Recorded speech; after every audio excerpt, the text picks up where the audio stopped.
Bachelor of hotel management లో university first rank, second rank, third rank. Sun International, Visakhapatnam, Hyderabad. నమస్తే, Telugu one న్యూస్కి స్వాగతం. నేను గోపికృష్ణ. కిలారు నాగార్జున గారు ప్రముఖ పొలిటికల్ అనలిస్ట్ ఉన్నారు, మాట్లాడదాం. నమస్కారం నాగార్జున గారు. నమస్తే గోపి గారు. నాగార్జున గారు, ఉదయం పెన్షన్ల పంపిణీ కార్యక్రమంలో చంద్రబాబు మాట్లాడుతుంటే ఒక ఆసక్తికర సన్నివేశం అక్కడ జరిగింది. లోకేష్ మాట్లాడుతూ అందరూ మారారు, అధికారులు ఇంకా మారినట్లు లేరు సార్ అని చంద్రబాబు గారితో అంటే, చంద్రబాబు గారు అన్నారు, లేదు మారారు, మారకపోతే ఇంకొంత మారాల్సిన అవసరం ఉంది, వాళ్ళు మారకపోతే నేను మారాల్సి వస్తుంది అని ఇంత స్వీట్గా చెప్పుకొచ్చాడు. అది అంటూ ఒక మాట అన్నారనమాట. వాళ్ళు కానీ మారకపోతే మళ్ళీ 95 ముఖ్యమంత్రిని చూడాల్సి వస్తుంది, 95 చంద్రబాబు నాయుడిని చూడాల్సి వస్తుంది. అది చంద్రబాబు నాయుడు 1.0, ఇప్పుడు చంద్రబాబు నాయుడు 4.0 అని అంటూ చాలా స్వీట్గా అధికారులకు కూడా వార్నింగ్ ఇచ్చే ప్రయత్నం చేశారు. అంటే యాక్చువల్గా ఆ చర్చ అంతా చాలా ఆహ్లాదంగా సాగింది ఉదయం వాళ్ళిద్దరి మధ్య జనాలతోటి. చాలా బాగా అనిపించింది, లైటర్ వేలో వెళ్ళింది, చాలా బాగా అనిపించింది. బట్ ఈ చంద్రబాబు నాయుడు మొదటిసారి ముఖ్యమంత్రి అయినప్పుడు కదా 95 అంటే 95 అంటే నేను హైదరాబాద్లో బయలుదేరితే రాష్ట్రం అంతా రెడ్ అలర్ట్ ఉండేది, అధికారులు అలా ఫీల్ అయ్యేవాళ్ళు, నేను వస్తున్నానంటే అని మాట్లాడుతూ వచ్చారు. అసలు ఏంటి చంద్రబాబు 1.0 ఏంటి, ఒకవేళ 1.0గా మళ్ళీ మారితే ఏం జరుగుతుంది? మీ అబ్జర్వ్ అంటే మీరు చూసి ఉంటారు కదా మొదటి నుంచి. అంటే ఇక్కడ మీకు సింపుల్గా అందరికీ అర్థమయ్యే భాషలో చెప్పాలంటే, అర్జున్ అని ఒక హీరో ఉన్నాడు. అవును, అతను మన శంకర్ దర్శకత్వంలో వచ్చింది, ఒకే ఒక్కటి సినిమా. దాంట్లో ఒక్కరోజు ముఖ్యమంత్రిని చేస్తారు అతను. అవును, చేస్తే ఎక్కడికంటే అక్కడికి వెళ్ళి ఆ ఒక్క రోజులో వాళ్ళని చూడటం, అక్కడ ఏదైతే ఉందో చూసి ఆఫీసర్స్కి వెంటనే ఈయన చెప్పగానే సస్పెన్షన్ లెటర్ వచ్చేస్తుంది.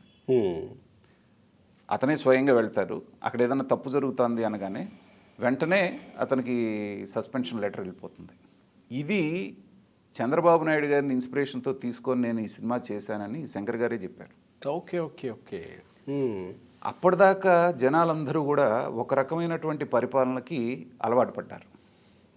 రామారావు గారు వచ్చే వరకు, ఎన్టీ రామారావు గారు రాజకీయాల్లోకి వచ్చే వరకు చీఫ్ మినిస్టర్లు అంటే సామాన్య ప్రజలు జీవితంలో ఒక్కసారి చూడటమే గొప్ప.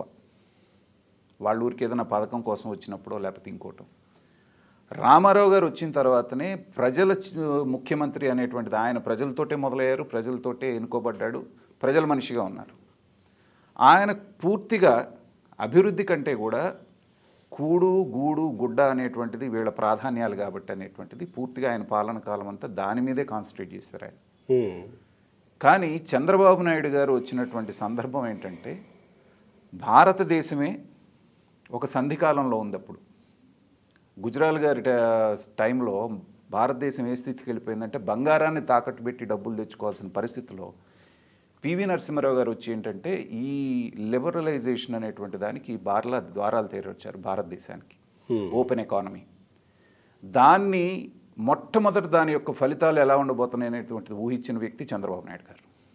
ఓపెన్ ఎకానమీ వస్తే ఎలాంటి అవకాశాలు వస్తాయి అనేటువంటిది ముందు గమనించినటువంటి వ్యక్తి, విజనరీ అంటాం మనం అందుకే. సో రాబోయేటువంటి కాలానికి నేను ఈ యంత్రాంగాన్ని ఎలా సెట్ చేసుకోవాలి అనేటువంటి భావనలో అప్పటిదాకా ప్రజలు ఆఫీసర్ల దగ్గరికి, రాజకీయ నాయకుల దగ్గరికి వచ్చేటువంటి సిస్టాన్ని మార్చి, మీకు గుర్తుండే ఉండదు, ప్రజల వద్దకు పాలన అనేటువంటి ఒక కార్యక్రమం తీసుకున్నారు కదా. ఆ కార్యక్రమం ద్వారా అప్పుడు కలెక్టర్ అనేటువంటి వాడు బంగ్లాలోనో ఆఫీస్లోనో కూర్చొని ఒక రాజా మహారాజాలాగా జిల్లాకి వ్యవహరిస్తూ ఉండేవారు వీళ్ళంతా. బ్రిటిష్ పాలన ఆ వాసనలు ఇంకా పోలే వాళ్ళ దగ్గర. అయ్యగారిని కలవాలంటే కొన్ని రోజుల తరబడి పట్టేది, దొరవారు. సో అలాంటి కలెక్టర్ కూడా ప్రజల వద్దకు పాలన అంటే జనం దగ్గరికి వెళ్ళాల్సినటువంటి పరిస్థితి కల్పించారు. అక్కడి నుంచి వచ్చినటువంటి ఎంఆర్ఓల దగ్గర నుంచి కింద స్థాయి ఆఫీసర్ల వరకు ప్రజల దగ్గరికి వెళ్ళి వాళ్ళకి ఏం కావాలనేటువంటిది డోర్ స్టెప్ దగ్గర సర్వీసు ఇవ్వటం అనేటువంటిది చంద్రబాబు నాయుడు గారికి తో మొదలైంది. వెంట పెట్టుకుపోయేవాళ్ళ ఖచ్చితంగా ఆయన ఉన్నాడంటే ఖచ్చితంగా యంత్రాంగం అంతా రావాలి కదా. ఈయన ఎప్పుడు ఏ ఆఫీస్ దగ్గరికి వెళ్తాడో తెలియదు, ఏ హాస్పిటల్ దగ్గరికి వెళ్తాడో తెలియదు, అక్కడ ఏ మాత్రం తేడా ఉన్నా అక్కడికక్కడ సస్పెండ్ చేయటం. సో ఇవన్నీ చూసేటప్పటికి ఏంటంటే రూట్ మ్యాప్ లో కూడా ఏమైనా తేడాలు ఉంటాయి అప్పటికప్పుడు. అంతే, మీకు ముందుగా ఫిక్స్ చేసుకున్న ప్రోగ్రామ్ కాదు, ఎక్కడికి వెళ్ళాలంటే అక్కడికి వెళ్ళిపోవటం. దాంతో ఏంటంటే ఉద్యోగస్తుల్లో ఈయన సీఎం గారు ఎప్పుడు వస్తారో అనేటువంటి భయంతో అందరూ అలర్ట్గా ఉండేవాళ్ళు. ఓకే ఓకే కాబట్టి ఎఫిషియెంట్గా పనిచేయగలిగారు. వాళ్ళను కూడా యంత్రాంగాన్ని ప్రజలతోటి అనుసంధానం చేసి ఎప్పుడైతే చేయించారో తర్వాత జన్మభూమి కార్యక్రమాన్ని పెట్టారు. అవును మీ ఊరిని మీరే బాగు చేసుకోండి, అవును. ఎన్ఆర్ఐలు వాళ్ళందరూ ఉన్నారు. అవును మేము ఇప్పుడు పిల్లలంగా ఉండగా మీరు స్కూళ్ళలో కూడా 10% ఫండ్స్ మీరు వేసుకోండి, 90% మేము ఇస్తాం అనేటువంటి దీంతో ఇక్కడ పూర్తిగా వీళ్ళని అనుసంధానం చేయాల్సింది యంత్రాంగం. అటు అధినాయకుడు చీఫ్ మినిస్టర్ యొక్క ఆదేశాన్ని, ప్రజల ఆకాంక్షల్ని కార్యరూపంలోకి తీసుకురావాల్సింది ఈ అధికార యంత్రం. అప్పుడు డైనమిక్ ఆఫీసర్స్, యంగ్ ఆఫీసర్స్ కూడా ఏంటంటే సరైనటువంటి పని దొరికింది మనకి, మన ఎఫిషియన్సీని చూపించుకోవటానికి పని మనకి దొరికింది అని చెప్పేసి అని చాలా ఉత్సాహంగా పనిచేశారు. ఒక పక్క భయపెడుతూనే ఒక పక్క వాళ్ళలో ఉన్నటువంటి టాలెంట్ని అంతా కూడా బయటికి తీసుకొచ్చి చేయటంతో ఏంటంటే దేశవ్యాప్తంగా ఆ రోజున చంద్రబాబు నాయుడు గారికి ఎంత పేరు వచ్చిందో మనం చూసాం. సో CEO ఆఫ్ ఆంధ్రప్రదేశ్ అనేవాళ్ళు ఆయన్ని, చీఫ్ మినిస్టర్ ఆఫ్ ఆంధ్రప్రదేశ్ గారు బయటంతా తెలిసింది CEO ఆఫ్ ఆంధ్రప్రదేశ్ అనేవాళ్ళు.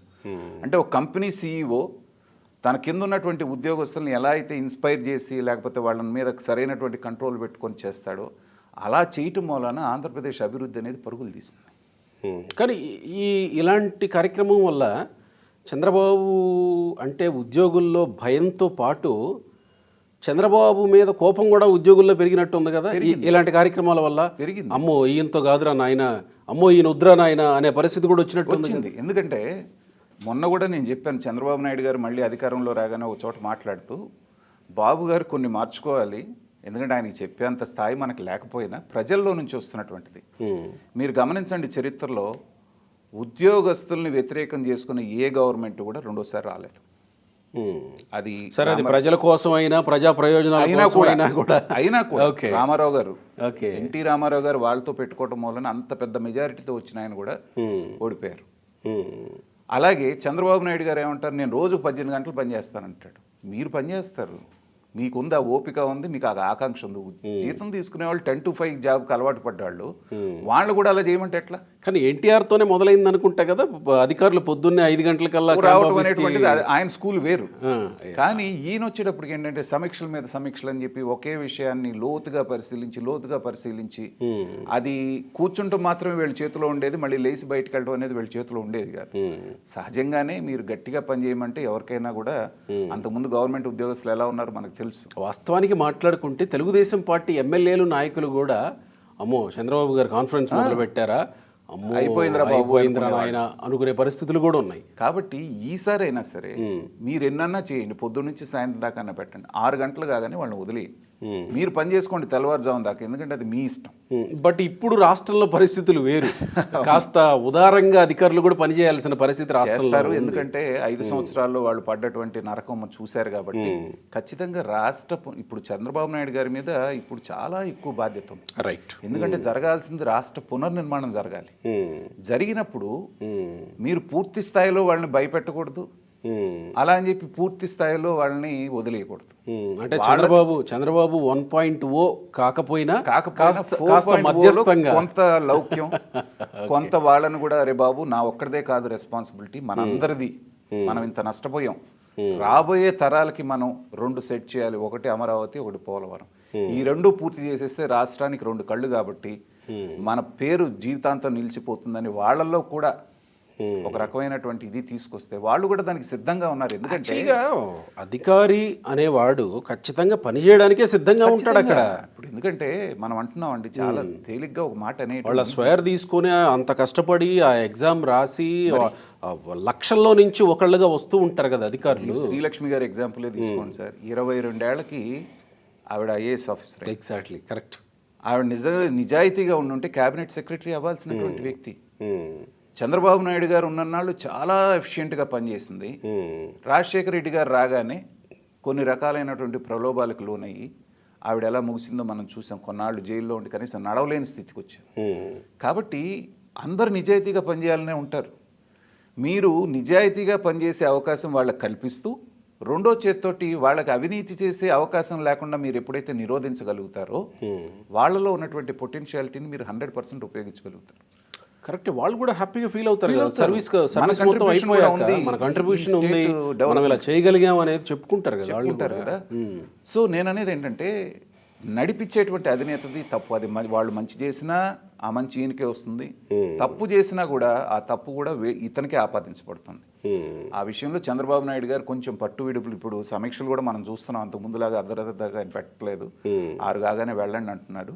అదొక శుభ సంకేతం. తర్వాత ఇంకోటి కూడా అన్నాం, అంతకుముందు డాష్ బోర్డ్ అని పెట్టి రాష్ట్రంలో ఎక్కడ ఒక లైట్ వెలగకపోయినా పలానా చోట లైట్ వెలగట్లేదని నేనే చెప్పేవాడు. అది కూడా మార్చుకుంటారని నేను అనుకుంటున్నాను. ఎందుకంటే ఆయన జీవితంలో ఈ 5 సంవత్సరాలు చాలా విలువైంది. ఎవరికి? ఆయనకి కాదు, రాష్ట్ర ప్రజలకి. విలువైంది కాబట్టే మేము మిమ్మల్ని కావాలని ఇంత మెజారిటీతో కోరుకున్నామని చెప్పారు కదా. చెప్పినప్పుడు అనవసరమైన విషయాల మీదకి, ఇలాంటి వాటి మీద కాకుండా పాలసీ మేకింగ్. మీకు ఇంకొక అదృష్టం ఏంటంటే చాకులాగా మీకు లోకేష్ చేతికి అంది. కరెక్ట్. మీరు ఇలా మీ మనసులో ఉన్న ఆలోచన చెప్తే అలా ఇంప్లిమెంట్ చేసేటువంటి కెపాసిటీ అన్ని రకాలుగా ఒక నాయకుడిగా దేనన్నా ఎదుర్కోవటానికి కానీ, ఇంప్లిమెంటేషన్లో కానీ, నాలెడ్జ్లో కానీ నంబర్ 1గా తయారయ్యాడు. దట్టు సెంట్రల్ గవర్నమెంట్ సపోర్ట్ అనివార్యంగా మనకి కావాల్సిన ఆంధ్రప్రదేశ్కి ఇవ్వాల్సిన పరిస్థితి వచ్చింది. తర్వాత ఇంకోటి ఏంటంటే, మీరు పార్టీకి మీకు లింక్ తెగిపోయేది ప్రతిసారి మీరు అధికారంలోకి వచ్చిన తర్వాత. చంద్రబాబు నాయుడు గారు ఎప్పుడు అధికారంలోకి వచ్చినా అధికారంలోకి వచ్చేదాకా బాగుంటారు, అధికారంలో రాగానే పాలనలో పడి పార్టీని పట్టించుకోరు అనేటువంటి ఒక మాట ఉండేది. ఇప్పుడు ఆ బాధ కూడా లేదు మీకు, ఎందుకంటే ఆయన చూసుకుంటాడు. లోకేష్ ఇది అది అనుసంధానం చేయగలడు. కాబట్టి అనునిత్యం మీ బ్రెయిన్ మ్యాక్సిమం దాని పొటెన్షియల్ తోటి ఈ రాష్ట్ర ప్రయోజనాల కోసం వాడితే ఆంధ్రప్రదేశ్ అనేటువంటి దానికి తిరుగులేదు, దాని భవిష్యత్తు చాలా ఉజ్వలంగా ఉంది. సో చంద్రబాబు నాయుడు 95 ముఖ్యమంత్రిగా కాకపోయినా చంద్రబాబు 4.0గా పనిచేయాల్సిన అవసరం. అంటే ఆ వాసనలతోటి ఆ బేస్ కొంత ఉండాలి కదా. ఇప్పుడు అడ్వాన్స్డ్ టెక్నాలజీ కదా 4.0 అంటే, ఇంత 4 జనరేషన్స్ ఇంకా అడ్వాన్స్డ్గా పనిచేయాల్సినటువంటి అవసరం ఉంది.